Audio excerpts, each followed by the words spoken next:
So far we've talked about torsion chords. Torsion chords are where you, I'll write this out here. You got torsion chords. Torsion chords are where you stack in thirds. Stack in thirds.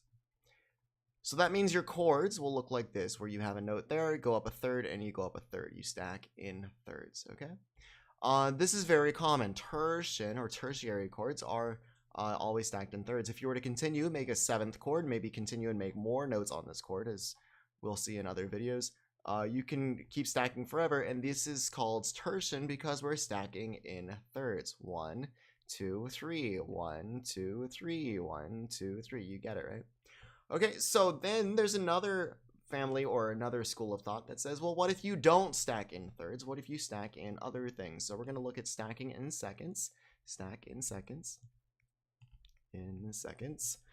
And we're going to look at, let me get this color. Stack in fourths. Stack in fourths. Okay. So if you were to look at these, stacking in seconds would look like this on the staff. Might as well start here. It would look like this. This is called secundal chords. These are called secundal chords. Just like we have tertian, now you have secundal.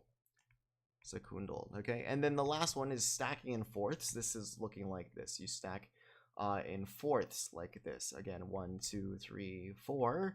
And then 1, 2, 3, and 4. These are stacking in fourths. These are called quartal chords. Quarts meaning a fourth, right? Quartal chords. So tertian, secundal, and quartal. Now, right off the bat, I want to say that tertian chords are the most common and the most popular in theory, and there's more rules and everything for that. Secundal and quartal chords are a little bit more foreign, a little newer, and people haven't done much with these. These are also called cluster chords, if you want. Cluster chords.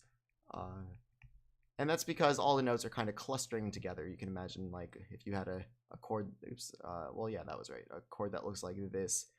This is a cluster chord because they're all together. They're not very well spaced. Okay, so we'll see more of this in the future, but I want you to know that these are available if you want to use them, either quartal chords or secundal chords, along with our tertian chords.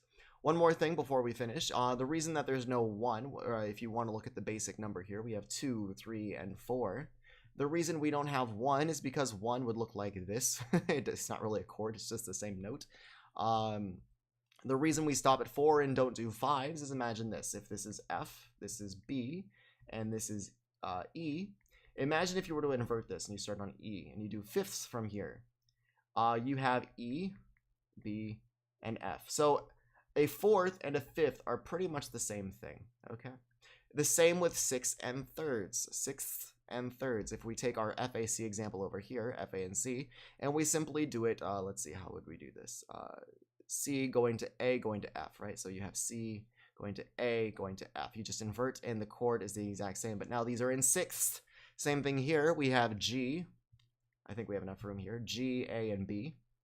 Okay. If you went B, A, G instead, and you put the B all the way down here, and you went A there, and you have G all the way up here, you still have a seventh.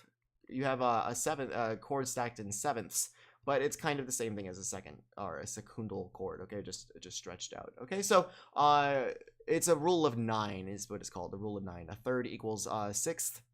Might as well put this in parentheses. 2 equals 7, again parentheses, and then 4 equals 5 or fifths. Okay, so that's why we can stop here at 2s, 3s, and 4s. We don't have to go beyond this limit. Okay, we'll see more of this in later videos.